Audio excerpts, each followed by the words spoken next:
Dimanche. Je ne sais pas trop pourquoi j'écris tout ça sur du papier plutôt que sur mon ordinateur. J'imagine que j'ai juste remarqué des choses un peu étranges. Ce n'est pas que je n'ai pas confiance en mon ordinateur, c'est juste que j'ai besoin de réorganiser mes pensées. Il faut que je couche tous les détails sur quelque chose de tangible, quelque chose où je serais sûre que mes écrits ne pourraient pas être effacés ou modifiés. Enfin, ce n'est pas comme si c'était déjà arrivé, mais c'est juste... J'ai l'impression que tout se brouille et le brouillard de mes souvenirs donne aux choses une perspective bizarre. Je commence à me sentir à l'étroit dans ce petit appartement. Peut-être que c'est ça le problème. J'avais dû partir et choisir l'appartement le moins cher de cet immeuble pour m'installer, le seul se trouvant au sous-sol. L'absence de fenêtre en bas me donnait l'impression que le jour et la nuit se mélangeaient. Je n'étais pas sortie de chez moi depuis plusieurs jours parce que j'étais occupée à travailler sur un projet de programmation qui me prenait tout mon temps. J'imagine que j'avais envie qu'il soit fini au plus vite. Passer des heures assise à fixer un écran pourrait amener n'importe qui à se sentir bizarre, j'en ai conscience, mais je ne pense pas que ça soit lié à ça. Je ne me rappelle plus quand j'ai commencé à sentir que quelque chose était étrange. Je ne peux même pas expliquer ce que ça veut dire. Peut-être que c'est lié au fait que je n'ai adressé la parole à personne pendant un moment. C'est la première explication qui m'est venue. Tous les gens avec qui je parlais normalement en ligne étaient inactifs ou même carrément déconnectés. Mes messages restaient sans réponse. Le dernier email que j'ai reçu venait d'un ami qui me disait qu'on se parlerait quand il reviendrait de l'épicerie. C'était hier. J'aurais bien voulu lui téléphoner, mais je n'avais aucun réseau en bas. Bon, peut-être que parler à quelqu'un me fera du bien. Je vais sortir.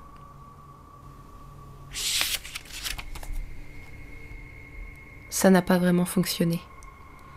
Maintenant que le sentiment de peur qui m'avait envahi commençait à disparaître, je me sentais un peu ridicule de m'être inquiétée. J'ai regardé dans le miroir avant de sortir, mais je ne m'étais ni douchée ni coiffée depuis 2 jours. Je me suis dit que ça n'avait pas trop d'importance puisque je sortais uniquement pour un coup de fil. J'ai quand même changé de t-shirt par contre, parce que c'était l'heure du déjeuner et que je pourrais tomber sur quelqu'un que je connaissais. Mais ce n'est pas arrivé. J'aurais aimé que ça arrive. Quand je suis sortie, j'ai ouvert la porte de mon appartement tout doucement. Un sentiment d'appréhension s'était emparé de moi sans qu'il n'y ait de véritable raison. J'ai mis cela sur le compte de n'avoir parlé à personne à part moi-même durant plusieurs jours.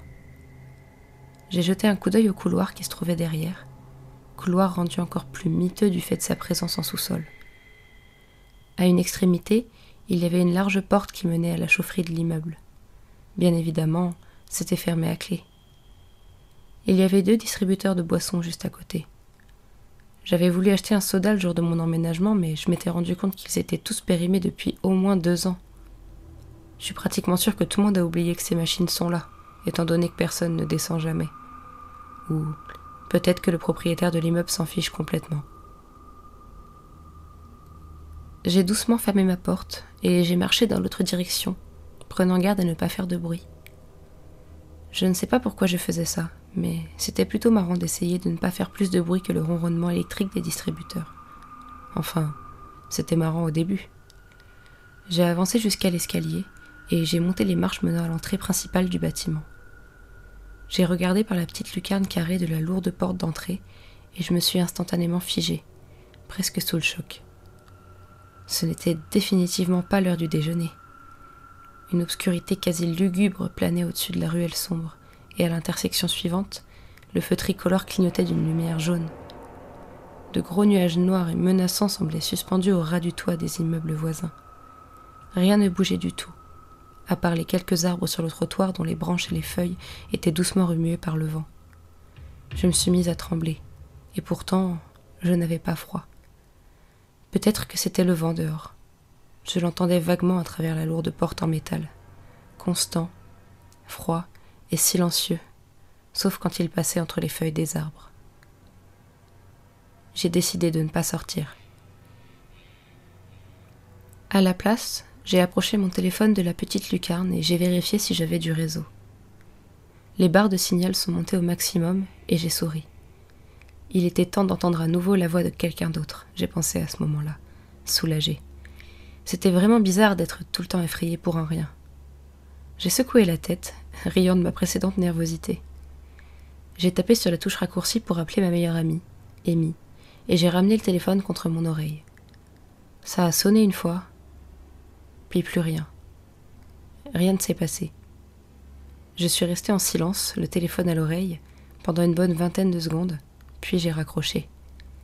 J'ai froncé les sourcils et j'ai vérifié le signal. Toujours 4 barres. J'allais pour composer à nouveau son numéro quand le téléphone s'est mis à sonner. Sous la surprise, j'ai manqué de le faire tomber. J'ai décroché. « Allô ?» j'ai dit avec une voix hésitante, réprimant le petit choc que j'avais ressenti en entendant une voix parler, même si c'était seulement la mienne. Je m'étais habituée au léger bourdonnement incessant de l'immeuble, le grésillement des distributeurs dans le couloir, le ronronnement de mon ordinateur dans l'appartement. Il y a eu un moment de silence, puis, finalement, une voix a répondu. « Salut !» C'était une voix d'homme, probablement du même âge que moi. « C'est qui ?» Lola ?» j'ai répondu, un peu désarçonnée par la question. « Ah, désolé, j'ai fait un faux numéro. » Il a répondu avant de raccrocher. J'ai baissé doucement le téléphone et je me suis appuyée contre le mur de briques de l'escalier, ne comprenant pas vraiment ce qui venait de se passer. C'était vraiment bizarre. J'ai immédiatement vérifié ma liste d'appels, mais le numéro était inconnu. Avant que j'aie eu le temps de me poser plus de questions, le téléphone a sonné à nouveau. Cette fois, j'ai décroché, mais je n'ai pas prononcé un seul mot. Au début, je n'ai rien entendu, puis une voix familière a brisé le silence. « Lola ?» Un seul mot, la voix d'Amy. J'ai soupiré de soulagement. « Ah, c'est toi !» je me suis exclamée avec un sourire. « Qui veux-tu que ce soit ?» a-t-elle répondu. « Ah, le numéro ? Ouais, je suis à une fête sur la 7e avenue et mon téléphone s'est complètement déchargé quand tu m'as appelé. J'ai emprunté celui de quelqu'un d'autre. »« Ah, d'accord, » j'ai répondu. « Où es-tu ?» a-t-elle demandé. J'ai regardé autour de moi, passant des murs de briques à la lourde porte qui me coupait de l'extérieur. Dans mon immeuble, j'ai soupiré. Je me sentais comme un lion en cage, je n'avais pas réalisé qu'il était si tard. « Ça serait cool que tu viennes. » a proposé Amy. Non, j'ai pas spécialement envie de me balader toute seule au beau milieu de la nuit, j'ai répondu en jetant un coup d'œil par la lucarne, la ruelle sombre et venteuse m'effrayant encore un peu plus. Je crois que je vais continuer à travailler un peu, ou bien juste aller au lit. Mais non, je peux venir te chercher. Tu habites près de la 7e avenue, non ? A-t-elle demandé. Mais t'es bourré ou quoi ? J'ai demandé, un peu suspicieuse. Tu sais très bien où j'habite. Ah, oui, bien sûr. A-t-elle répondu d'un seul coup. J'imagine que je peux pas venir te chercher à pied, pas vrai ? Bah, tu pourrais si t'avais envie de perdre une demi-heure, j'ai soupiré. Ok. A-t-elle finalement répondu. Bon, je dois y aller. Bon courage pour ton travail. À nouveau, j'ai baissé le téléphone, vérifiant le numéro dans la liste des appels entrants après avoir raccroché. Le silence était revenu et s'était réinstallé dans mes oreilles avec le bourdonnement familier. Ces 2 appels bizarres et l'atmosphère sinistre qui régnait dans la ruelle dehors avaient fait taire mon sentiment de solitude et d'enfermement. J'avais peut-être vu trop de films d'horreur, car à l'instant, j'avais peur que quelqu'un regarde brusquement par la vitre de l'autre côté de la porte et me fixe. Une sorte d'entité maléfique qui s'attaquerait aux personnes isolées, aux personnes comme moi. Je savais que cette peur était complètement irrationnelle, mais il n'y avait personne pour me tenir compagnie ou me protéger, donc j'ai dévalé les escaliers sans prévenir, couru à travers le couloir pour rentrer dans mon appartement et fermer la porte derrière moi. Tout cela en faisant le moins de bruit possible. Comme je le disais, je me sens ridicule d'être aussi trouillarde et la peur a fini par passer. Écrire tout cela m'aide beaucoup. Ça m'aide à réaliser que tout va bien et que rien de bizarre ne se produit. Ça agit comme un filtre sur mes pensées confuses, ne laissant finalement que des faits bien réels. Il est tard, quelqu'un m'a appelé en faisant un faux numéro et le téléphone d'Amy s'est déchargé, donc elle m'a appelé d'un autre téléphone. Rien d'étrange ne s'est produit. Pourtant, il y avait quelque chose d'un peu anormal à propos de cette conversation que j'avais eue avec Amy. J'ai bien conscience que ça pouvait simplement être l'alcool qu'elle avait bu, mais peut-être que c'était la situation tout entière qui m'avait paru anormale, et pas seulement ses propos. Ou bien c'était... Oui, c'était ça. Je ne l'avais pas réalisé avant cela, avant de le coucher sur papier. Je savais bien qu'écrire tout ça m'aiderait. Elle a dit qu'elle était à une soirée, mais je n'avais entendu aucun bruit de fond. Bon, ça ne voulait rien dire, elle aurait tout aussi bien pu sortir pour me téléphoner, mais... Non, ça ne pouvait pas être ça non plus. Je n'avais pas entendu le bruit du vent. Il faut que j'aille vérifier si le vent souffle toujours dehors. Lundi. J'ai oublié de finir d'écrire hier. Je ne sais pas trop ce que je m'attendais à voir quand j'ai couru pour remonter l'escalier et regarder par la petite lucarne. Je me sens complètement ridicule. La peur que j'ai ressentie la nuit dernière semble maintenant lointaine. J'ai tellement hâte de sortir hors de ce maudit immeuble et voir enfin la lumière du jour. Je vais vérifier mes emails, me laver, me coiffer, et je vais sortir d'ici. Attendez, je crois que j'ai entendu quelque chose. C'était le tonnerre. Autant oublier cette histoire d'air frais et de douce lumière du jour. Je suis sortie de mon appartement pour monter les escaliers et j'ai ressenti une vive déception. La petite lucarne de la porte ne laissait entrevoir que de l'eau, une pluie torrentielle frappant contre elle. Seuls quelques faibles traits de lumière perçaient à travers ce déluge, mais au moins, je savais qu'il faisait jour, même si c'était un jour gris et maussade. J'ai essayé à nouveau de regarder par la fenêtre, attendant que le brouillard et le flou se dissipent, mais la pluie était bien trop forte, et je distinguais à peine de vagues formes bougeant bizarrement dans les vaguelettes provoquées par les gouttes. Déçue, je me suis retournée. Je n'avais pas envie de retourner dans mon appartement. Du coup, je me suis baladée dans les escaliers, passant le premier et le second étage. Les marches s'arrêtaient au troisième, l'étage le plus élevé de l'immeuble. J'ai ouvert la porte menant à l'étage et je me suis aventurée dans le couloir. Il y avait une dizaine de portes en bois, toutes peintes en bleu il y a longtemps. Elles étaient toutes fermées. J'ai tendu l'oreille en passant, mais on était au beau milieu de la journée, donc je n'étais pas étonnée par le silence qui y régnait. Tandis que j'étais là, dans le couloir un peu sombre écoutant la pluie, j'ai eu l'impression bizarre que les portes se tenaient là comme des monolithes en granit, érigés par une sorte d'ancienne civilisation dans le but de protéger les hommes de je ne sais quelle horrible créature de l'ombre. Le temps d'un flash provoqué par un éclair, j'aurais pu jurer que le vieux bois bleu et abîmé avait laissé place à de la pierre brute. Je me mis à rire de moi-même, me moquant de mon imagination débordante. Puis, je me rendis compte que le flash que j'avais vu signifiait qu'il y avait une fenêtre dans le couloir. Excitée à l'idée de pouvoir regarder par la fenêtre et possiblement voir d'autres êtres humains, j'ai marché à grands pas jusqu'à elle. La pluie se fracassait et dévalait le long de la vitre, tout comme sur la lucarne de la porte de l'immeuble. Mais celle-ci, au moins, je pouvais l'ouvrir. J'ai levé la main pour le faire, mais j'ai hésité. J'avais la désagréable impression que si j'ouvrais cette fenêtre, j'allais voir quelque chose de complètement horrible de l'autre côté. Tout avait semblé si bizarre récemment. J'ai donc décidé de mettre en place un plan ingénieux. Je ne pense pas sérieusement que ça va donner quelque chose, mais je m'ennuie, il pleut et je suis en train de devenir folle. Je suis retournée jusqu'à ma chambre pour prendre ma webcam.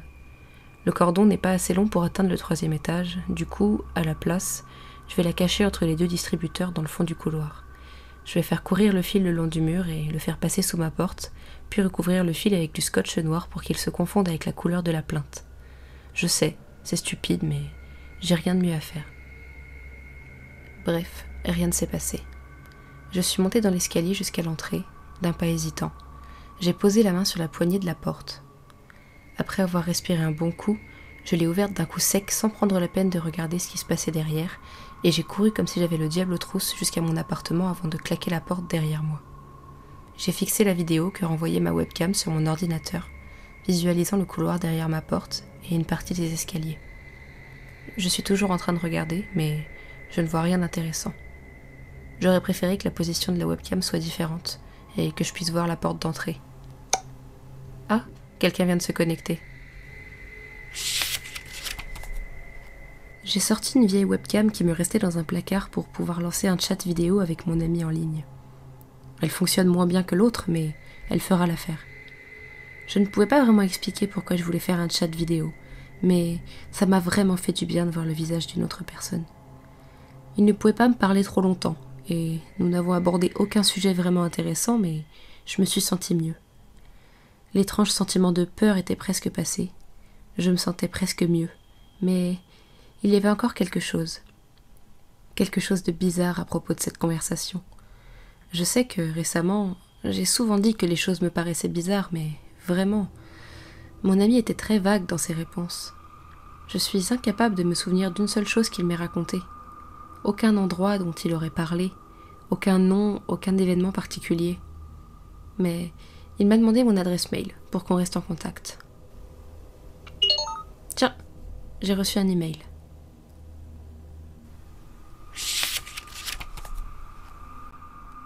Je suis sur le point de sortir. J'ai reçu un email d'Amy qui me demande de la rejoindre pour dîner. Je cite, à l'endroit où on va d'habitude. J'adore les pizzas. Ça fait des jours que je grignote par-ci par-là des gâteaux ou des trucs déjà tout préparés qui traînent dans mon frigo, alors je suis plutôt impatiente. Encore une fois, je me sens ridicule par rapport aux derniers jours passés. Je devrais probablement détruire ce journal quand je rentre. Oh, un autre email.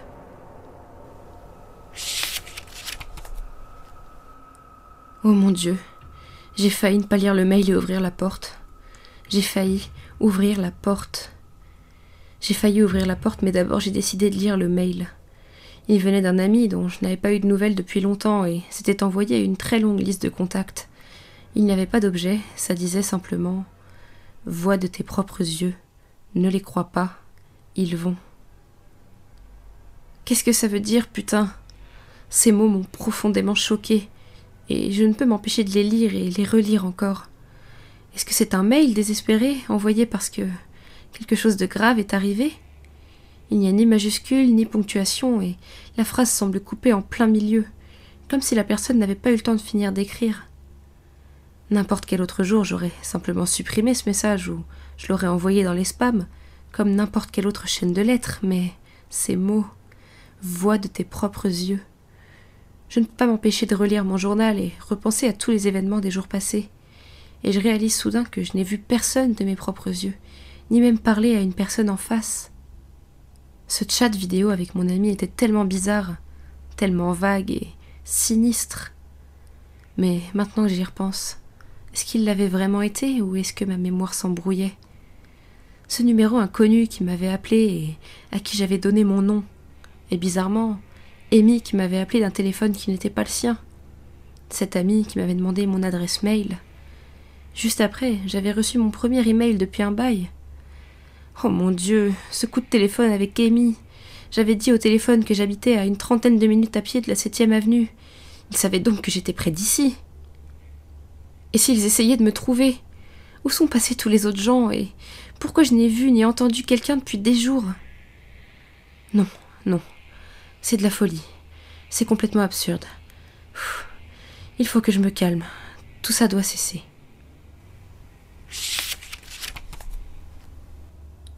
Je ne sais pas quoi penser. J'ai fait le tour de mon appartement, levant mon téléphone d'une main aux 4 coins de chaque pièce pour vérifier si j'arrivais à avoir du réseau sans sortir de chez moi.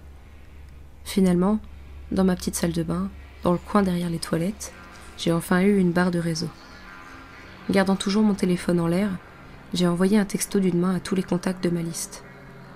Je ne voulais pas parler de mes peurs irrationnelles, ni les révéler, alors j'ai simplement écrit « Vous avez récemment vu quelqu'un en face à face ?» À ce moment, j'étais prête à recevoir n'importe quel type de message. Je me fichais de ce qu'il pourrait bien contenir, ou même que les gens se moquent de moi à cause de ma demande.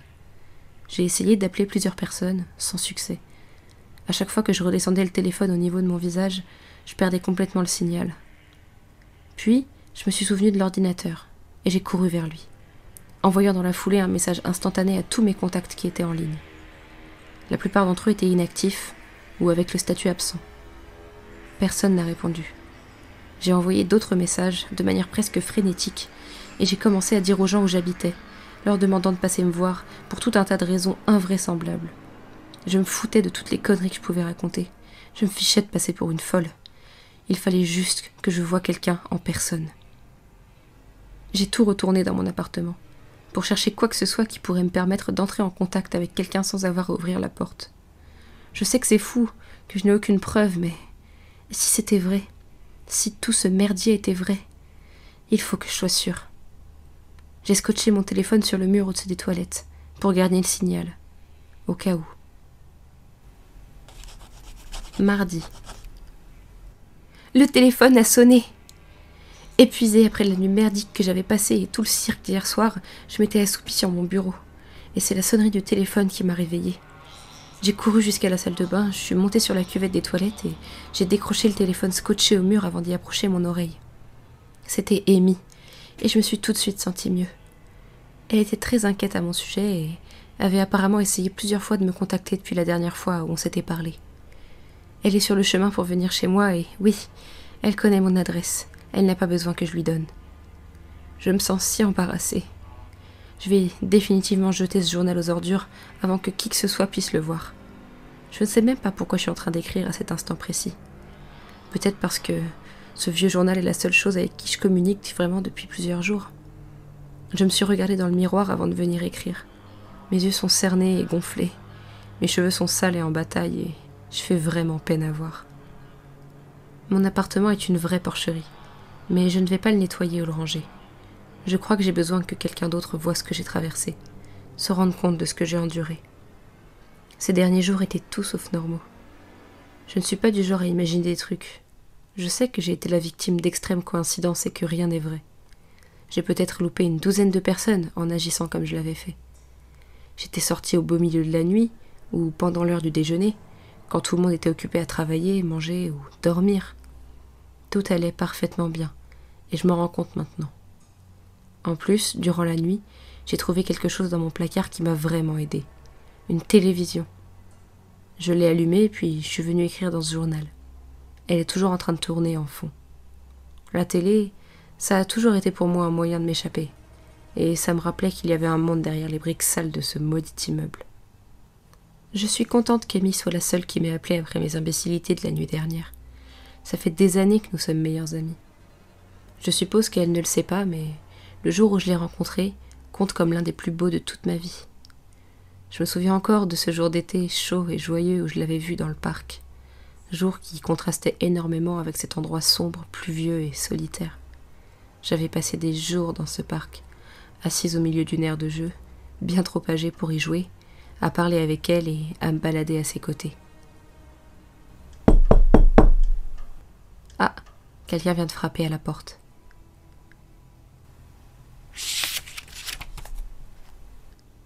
J'ai trouvé ça bizarre de ne pas pouvoir la voir à travers la caméra que j'avais cachée entre les distributeurs. Peut-être que j'avais mal positionné la webcam après tout, comme lorsque j'avais espéré pouvoir voir la porte d'entrée de mon immeuble. J'aurais dû savoir. J'aurais dû le savoir. Après qu'elle ait frappé à la porte, j'ai crié à travers, en essayant de faire passer ça pour une blague. Que j'avais caché une caméra entre les deux distributeurs, mais que je n'arrivais pas à la voir. J'étais tellement embarrassée. Après avoir dit ça, j'ai finalement vu son image s'approcher des distributeurs et regarder vers la caméra. Elle a souri et m'a fait un signe de la main. « Ouvre la porte, Lola » a-t-elle dit, toujours avec le sourire. Mais j'ai hésité. Comment être vraiment sûre ? Écoute, tu vas trouver ça bizarre, mais dis-moi quelque chose à propos de nous deux, s'il te plaît, pour me prouver que tu es bien toi. J'ai demandé, à travers le micro, essayant de ne pas laisser transparaître ma peur dans ma voix. Elle a regardé la caméra, d'un air étonné. Ok. A-t-elle répondu calmement. On s'est rencontrés par hasard dans un parc, dans une aire de jeu, alors qu'on était toutes les deux bien trop âgées pour y jouer. J'ai profondément soupiré, alors que je reprenais pied avec la réalité et que la peur s'estompait de nouveau. Mon Dieu, j'étais tellement ridicule que ça en devenait grotesque. Bien sûr que c'était Amy. Personne n'était au courant de ça à part elle et moi, pour la simple et bonne raison que je n'en avais jamais parlé à personne. Je n'en avais pas honte, mais ça avait toujours été mon précieux secret. Si une entité surnaturelle ou un monstre tentait de me jouer un tour pour m'attirer dehors, comme je l'avais d'abord pensé, jamais elle n'aurait pu avoir connaissance de ce jour particulier. « Ok, je vais tout expliquer », je lui ai dit. « J'arrive ». J'ai couru jusqu'à la salle de bain pour mettre un peu d'ordre à mes cheveux et me donner du mieux que je pouvais un air plus présentable. Je ressemblais probablement à n'importe quoi, mais elle comprendrait. Regardant d'un air désolé la pagaille que j'avais mise dans mon appartement, j'ai marché jusqu'à la porte. J'ai mis la main sur la poignée et j'ai jeté un dernier regard au bazar derrière moi. Je me suis une fois de plus trouvée ridicule. De la nourriture à moitié mangée par terre, des sacs poubelles pleins à craquer et le matelas que j'avais retourné pour chercher. Je n'avais aucune idée de ce que j'y avais cherché. J'ai failli ouvrir la porte, mais mes yeux sont tombés sur une dernière chose. Ma vieille webcam. Celle que j'avais utilisée pour notre chat vidéo avec mon ami si étrange. La petite sphère noire posée sur le dessus de l'écran était tombée vers l'avant et pendait mollement, retenue par son cordon, pointée en direction de mon journal. Une terreur incommensurable s'est emparée de moi au moment où j'ai réalisé que quelqu'un avait très bien pu lire mon journal à travers la webcam. Il aurait vu ce que j'avais écrit aujourd'hui. J'ai demandé à Amy de me dire quelque chose à propos de nous, et elle a précisément choisi de me parler de ce qui était noté dans mon journal, la seule chose que je pensais secrète. Mais ils le savaient. Ils savaient tous. Ils auraient très bien pu être en train de me regarder depuis tout ce temps. Je n'ai pas ouvert la porte. J'ai crié, hurlé, emporté par une terreur soudaine. J'ai jeté la webcam au sol et je l'ai piétinée avec l'énergie du désespoir. La porte a tremblé et quelque chose de l'autre côté a tenté de tourner la poignée. Mais je n'ai pas entendu la voix d'Amy à travers la porte. Les murs étaient-ils si bien insonorisés? La porte était-elle si épaisse? Ou bien quelque chose d'autre se tenait à la place d'Amy derrière la porte? Mais qu'est-ce que ça pouvait bien être? Pourquoi cette chose avait-elle voulu rentrer? Qu'est-ce qu'elle me voulait? Tout à l'heure, je l'avais vue sur l'écran de mon ordinateur. Je l'avais même entendue à travers le microphone. Mais tout cela avait-il été réel? Comment savoir? Elle est partie maintenant. J'ai crié, appelé à l'aide et finalement j'ai empilé tout ce qui se trouvait dans mon appartement contre la porte. Vendredi. Enfin, je crois qu'on est vendredi. J'ai brisé tous les trucs électroniques de mon appartement. J'ai éclaté mon ordinateur en 1000 morceaux. La moindre petite chose qui aurait pu avoir accès ou être accessible d'un réseau internet, ou pire, d'un logiciel espion, était passée sous le talon de ma chaussure. Je suis informaticienne, je connais tout ce monde-là. Toutes les informations que j'avais données depuis que ça avait commencé. Mon nom, mon email, mon adresse. J'ai lu et relu tout ce que j'avais écrit. J'alternais entre peur grandissante et énervement contre moi-même. Parfois, j'ai l'impression qu'une entité menaçante a mis tout ça en place pour me convaincre de sortir de chez moi et pouvoir m'attraper. Au tout début, quand j'avais eu Amy au téléphone, elle m'avait demandé à ce que j'ouvre la porte et que je sorte à l'extérieur. Tout commençait à s'emmêler dans ma tête. D'un certain point de vue, je m'étais littéralement conduite comme une folle, et tout ce qui s'était passé n'était qu'une malheureuse convergence de coïncidences et de probabilités. Ne jamais sortir au bon moment, ne jamais croiser une autre personne, recevoir un étrange email d'un ordinateur vérolé, tout cela par hasard et plus ou moins dans la même période de temps. D'un autre point de vue, cette même convergence de coïncidences et de probabilités expliquait pourquoi ce qui m'attendait dehors ne m'avait jamais attrapé. Je n'avais pas ouvert la fenêtre du 3e étage. Je n'avais pas ouvert la porte de l'immeuble pour en sortir, à part cette fois où je l'avais ouverte avant de filer ventre à terre jusque chez moi. Je n'avais plus ouvert la porte de mon appartement après avoir ouvert celle de l'immeuble. La chose qui s'était tenue devant ma porte l'autre jour n'avait fait aucune apparition avant que je n'ouvre la porte de l'immeuble. Peut-être que ce quelque chose s'était occupé de tous les autres à l'extérieur, jusqu'à ce que je trahisse ma présence en tentant d'appeler Amy. Un appel qui n'avait pas abouti, jusqu'à ce que la chose me rappelle et me demande mon nom. La terreur m'envahissait à mesure que je recollais entre elles les pièces de ce puzzle cauchemardesque. Cet email, et sa fin aussi abrupte, venait-il de quelqu'un qui essayait de crier au monde la vérité? Une voix amicale tentant désespérément de me prévenir avant que la chose arrive? Voir avec mes propres yeux et ne pas leur faire confiance. Cette phrase faisait écho à toutes les suspicions que j'avais eues. Cette chose qui m'attendait dehors pouvait sûrement avoir un contrôle total sur tout ce qui était électronique, tentant par tous les moyens de me duper pour m'attirer dehors. Et pourquoi ne pouvait-elle pas entrer? Elle semblait pourtant avoir un corps solide. L'image des portes bleues du couloir du dernier étage me revint en mémoire, se tenant là comme des monolithes protecteurs. Peut-être que cette chose était incapable de passer à travers les portes. Je n'arrêtais pas de penser à tous les livres que j'avais lus, aux films que j'avais vus, essayant de trouver une explication logique à la situation. Mais au-delà de ça, la question restait la suivante. Pourquoi cette chose en avait après moi? Si elle voulait simplement me tuer, elle n'avait qu'à attendre que je meure de faim dans cet appartement pourri. Et si elle me veut vivante? Dois-je m'attendre à une fin pire que la mort? Mon Dieu, qu'est-ce que je peux faire pour échapper à ce cauchemar? Quelqu'un vient de frapper à la porte. Pour gagner du temps, j'ai dit aux personnes qui m'attendaient derrière la porte que j'avais besoin d'1 minute pour me remettre les idées en place avant de sortir. Je suis en train d'écrire pour essayer de déterminer ce que je peux faire. Au moins, cette fois, j'ai entendu leur voix à travers la porte. Ma paranoïa? Oui, je reconnais que je suis en pleine crise de paranoïa. Commence à essayer de me faire croire que les voix que j'entends pourraient être des imitations réalisées par ordinateur. Si ça se trouve, il n'y avait que des haut-parleurs dans le couloir. Pourquoi diable aurait-il attendu 3 jours avant de venir me parler? Amy est soi-disant devant la porte, avec 2 policiers et un psychiatre. Peut-être que ça leur avait pris 3 jours pour trouver ce qu'ils allaient essayer de me dire. D'ailleurs, le discours du psychiatre était plutôt convaincant, si on oubliait le fait que c'était probablement la chose qui tentait une fois de plus de m'attirer dehors.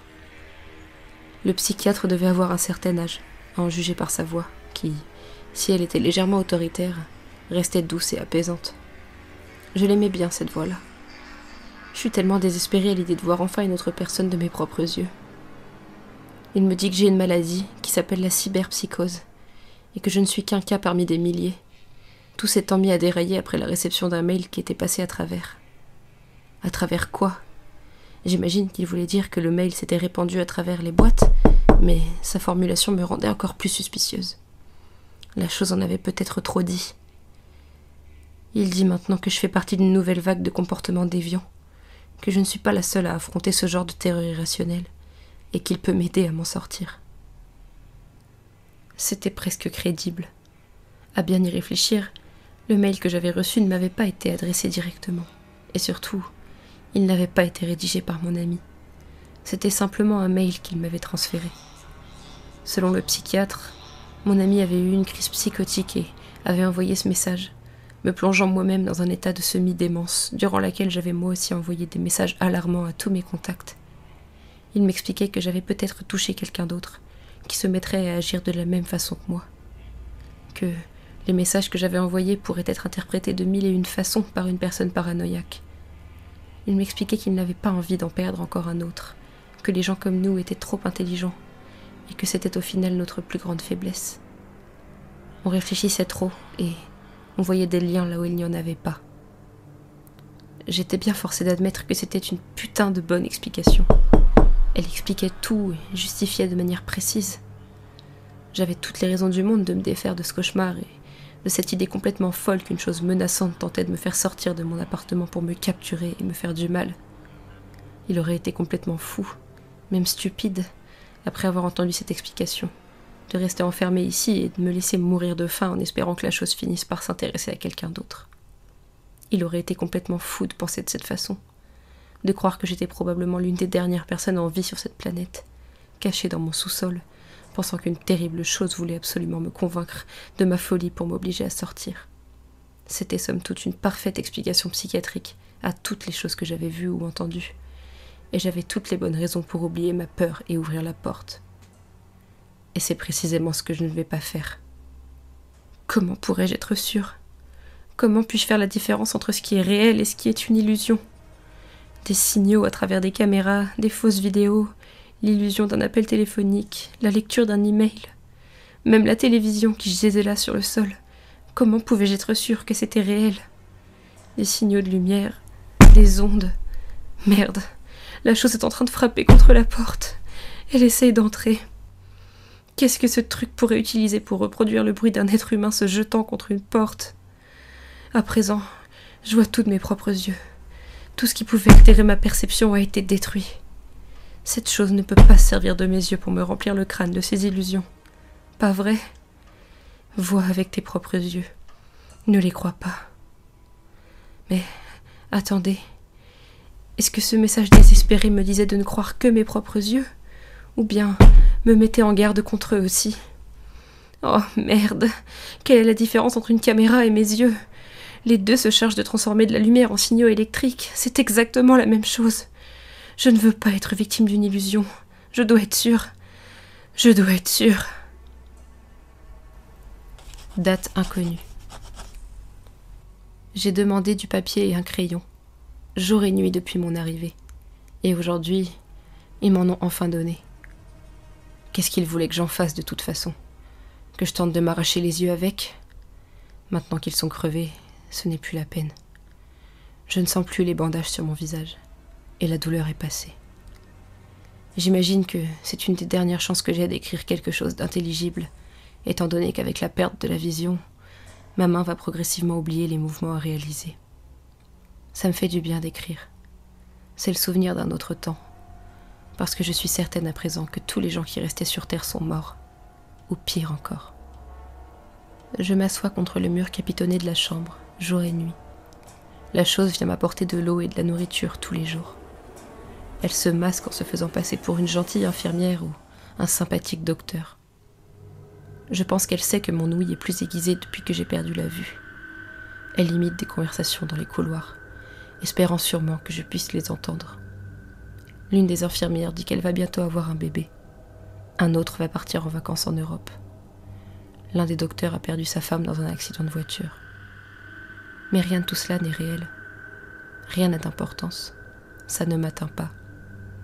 Pas comme ce que fait la chose quand je refuse de croire à ses mensonges. C'est sûrement le pire, la partie que j'ai le plus de mal à supporter dans tout ça. La chose vient me voir, et elle se fait passer pour Amy. L'illusion est parfaite. Elle parle comme elle, sent comme elle, agit comme elle. La chose arrive même à se forcer à pleurer pour rendre la scène encore plus convaincante. Quand elle m'a amenée ici la première fois, elle m'a dit tout ce que j'avais envie d'entendre. La chose m'a dit qu'elle m'aimait, qu'elle m'avait toujours aimée, qu'elle ne comprenait pas pourquoi j'avais fait tout ça, qu'on pourrait toujours continuer notre vie là où on l'avait laissée, si seulement j'acceptais que tout ceci n'était pas une illusion. La chose voulait que je croie. Non, elle avait besoin que je croie qu'elle était réelle pour m'atteindre. Je me suis presque fait avoir. J'ai vraiment failli tomber dans le piège. J'ai douté de moi pendant un long moment. À la fin, c'était trop beau, trop parfait, trop réel. La fausse Amy venait me voir chaque jour avant, puis une fois par semaine, et finalement a complètement arrêté de me rendre visite. Mais je ne pense pas que la chose abandonnera si facilement. Je suis sûre que l'attente dans laquelle elle me plonge fait aussi partie de son plan. Mais je résisterai pour le restant de mes jours. Il le faut. Je ne sais pas ce qui est arrivé au reste du monde, mais ce que je sais, c'est que cette chose a profondément besoin que je me fasse avoir par son illusion. Si elle en a tant besoin, alors peut-être, je dis bien peut-être, que j'arrive à contrecarrer ses plans, comme une épine coincée dans son pied. Peut-être qu'Amy est toujours vivante, quelque part, maintenue en vie par ma volonté de résister à l'illusion. Je me raccroche à cet espoir, faisant les 100 pas dans ma chambre pour passer le temps. Je n'abandonnerai jamais. Cette chose ne brisera jamais ma volonté. Je suis une héroïne. Le docteur lut le papier sur lequel la patiente avait griffonné.